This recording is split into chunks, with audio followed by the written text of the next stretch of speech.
สบายดีเด้อพี่น้องฝนตกยามเสาร์ทุกมือเลย ตอนนี้ก็ยังมืดฝนมาอยู่พี่น้องมืดฝนอยู่ตกแล้วลงเม็ดแล้วว่าสิตกกะก็จะสิเป็นจังไดแหละ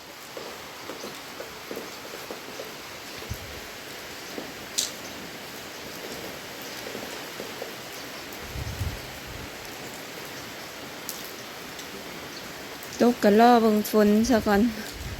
ฝนตกแห้งก็กล้าโฮมโอ้ตกคู่มือเนาะพ่อน้องดีดก็ยังบ่ทันได้ไปไสอยู่กระท่อมหน่อย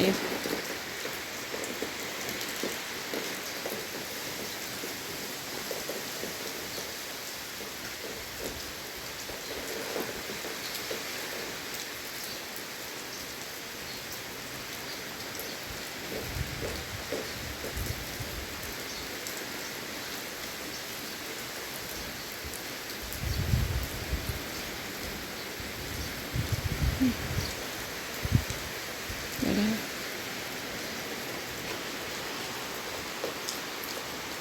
ทางหน้าห้อยปังคือแห้งแท้ผู้ขาวๆน่ะแม่นฝนได้ผู้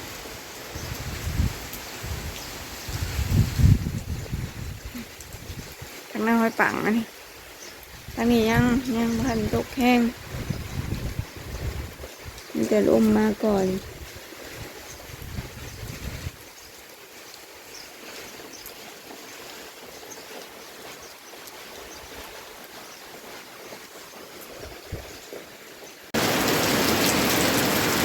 ตกแห้งแล้วบาทนี่โอ้ยน้ำเหนียวใช้ผ้าตะกร้า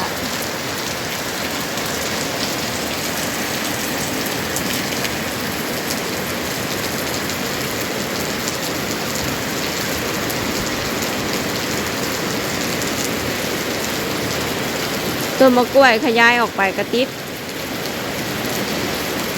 มันสิขยายออกไปอีกนี่แคมทางแคมทางโผล่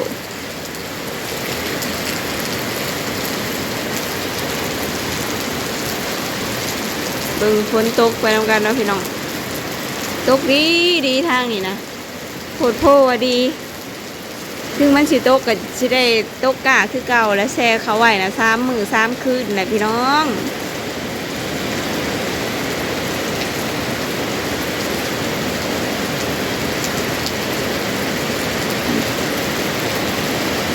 ปูเที่ยงหน้าพอต้องบี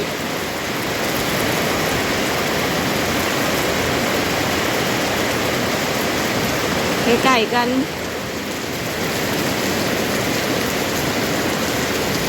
เอาพุ่งบาดาวกระจับลายหมากเลยได้ต้นหน่อยนี่ผมซื้อว่ามันจะเป็นต้นผูหน่อย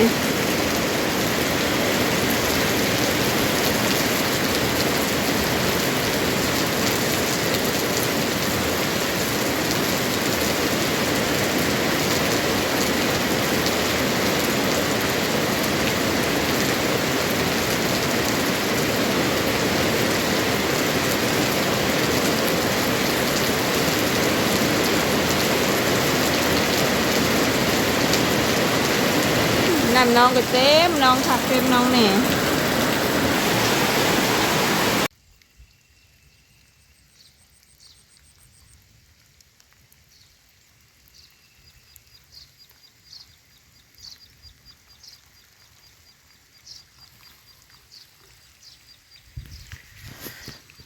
สบายดีพี่น้องสบายดีเบิร์สุขูสุขคนพี่น้องเลยพอกันคือเก่าเนาะพอกันอีกแล้ววันนี้มาอัปเดตก้าพี่น้องเลยวานได้อยู่จักวันได้เขาก็ลืม ก็ประมาณถิดเนาะเดี๋ยวขึ้นก่อนวันได้นะประมาณถิดนี่แหละวานวันเสาร์บ่ถิดปลายเลยล่ะวันเสาร์มันนี่ก็มาเป็นวันประหัสแล้วทิศปลายแล้วทิศปลายแหละพี่น้องเอ้ยกำลังเขียวเลยกำลังเขียวแต่ว่าอากาศก็ห่างแน่โฮมแน่แหละก็บ่เป็นยังดอก ก็บ่ได้โฮมหลายบันไดนี่แต่ว่า2 ตาลำหลังนี่คือห่างซะละแถวนี้มันจะห่างเนี่ยกล้าก็ได้มันตกใส่ก็อยากโฮมนํเพราะว่าก้าคันเฮาหวานแต่หัวปีเนี่ยมันสิออกงามเลยพี่น้องเอ้ยแล้วก็สิหวานเพิ่มอีกมื้อนี้2 ไร่นี่ให้พ้นหยุดก่อน2 ไร่แล้วก็รอบหน้าก็สิหวานอีก2 ไร่นี่เลยก็ถือว่าจบพี่น้อง8 ตา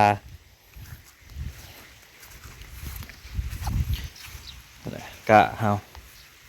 กะอันนี้สิหวานไว้ดำให้ใหญ่ให้หน้าให้ใหญ่เฮาล่ะหน้าสนามบิน3 ไร่4 ไร่นั่นล่ะหวานไว้สิไว้ดำนั่นแหละตอนนี้ก็ฝนมาอีกแล้วพี่น้องเอ้ยฝนนี่ก็บ่มีหยุดตกอีกแล้ว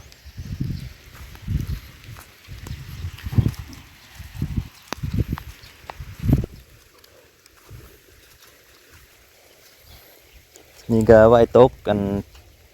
อีกรอบไปอีกประมาณ4-5 มื้อให้พายุวิทย์ก็สิหวานให้แล้วซะ2 ตานี่แล้วก็จบก็คือเตรียมไถหุดนาเลยเพราะว่าไถหุดนาก็สิได้ไถหลายได้ปีนี้มันก็หลายใส่เวลาเฮิงอยู่เพื่อสิแล้วป๊อดก็ไผ่นี่คือมันใบหลายแต่ฝนตกใส่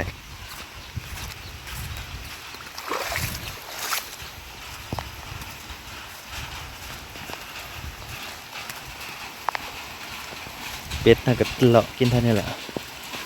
จะกินหยังมันโตกไปเก็บหยังเด้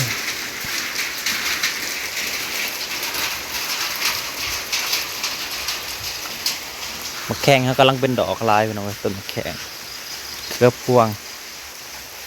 กำลังเป็นดอกลายไปเก็บหยัง ป้า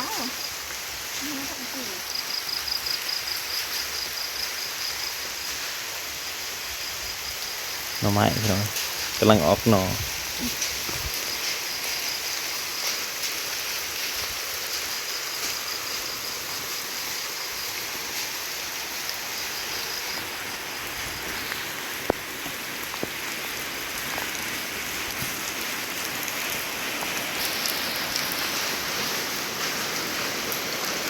มันตกอีกแล้ว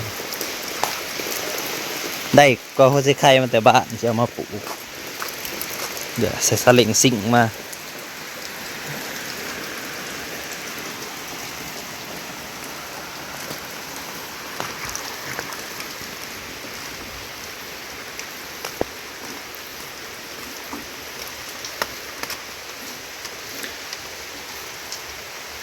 ฝนลินมาอีกเลยพี่น้อย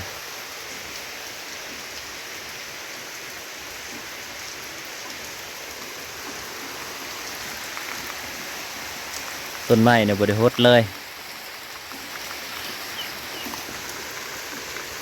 ต้นมะย่อมมันปลูกอยู่หน้าบ้านสิเลาะหรือสิล่วงแหละ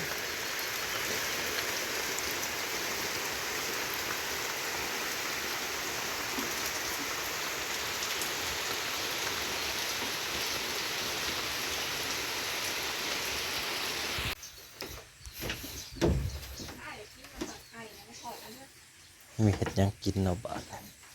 มาเบิ่งกันพี่น้องหมอนี่นะอุปลาซิวบ่ปลาซิวปลาขาวได้มาใส่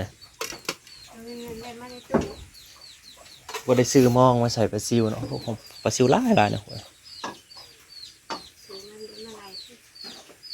คือว่าม่วนพี่น้องใส่ปลาซิวนะครับมักกินปีกมันปลาซิวนะไม่เห็ดไม่หีบน้อยๆหนีบทาเกลือปิ้งจำเจียวแซ่บ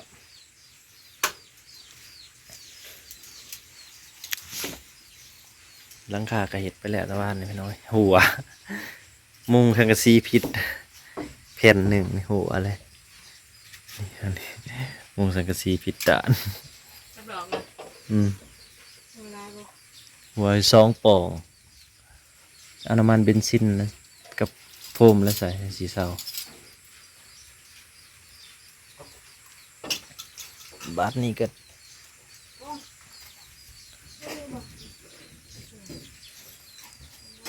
แข็งแรงอยู่พี่น้องเลยนั่นก็บอกนั่นดอกที่ว่าโอเคอยู่ดอกถ้าลมมาบ่แห้งรีบมันก็คือสิบ่ไปดอกวะกินข้าวเลยสิไปหวานก้าพี่น้องน้ำกับกระเทินจะได้สูบใส่คือหวานตกกระเทินเพราะว่าเฮาก็ต้องหวานแล้วเฮาก็ต้องตึงน้ำไว้นำ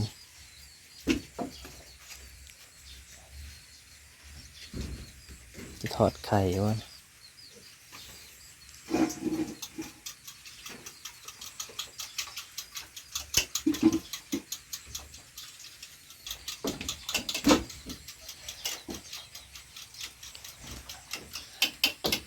กาก็เริ่มยาวก็ระวังแต่งัวควายแล้วพี่น้องเริ่มยาวนะควายเขาก็เลาะแถวนี้แหล้วมันเห็นเขียวๆมันกับบุนี้ได้มันก็เลาะเวียนไปเวียนมาอย่างนี้แหละ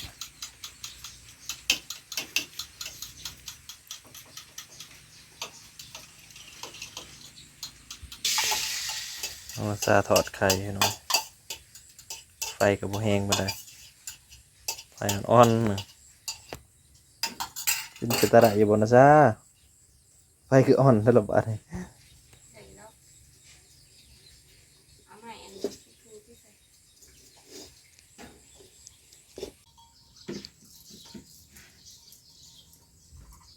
บาดาก็ไปปล่อยงัวออกจากคอกเลยงัวน่ะก็วุ่นแต่ตะกร้าเจ้าของ มันเห็นหญ้าเขียวแล้ววุ่นบ่ไปกินทางใดโขกปลานั่น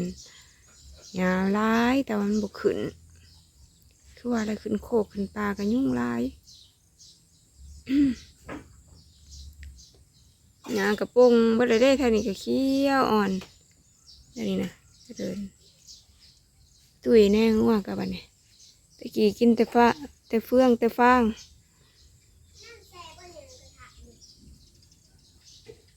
พอกันใหม่เด้อพี่น้องเด้อขอบคุณเบิร์ดสุขุสุคนเด้อที่มาเบิ่งมาชมสบายดี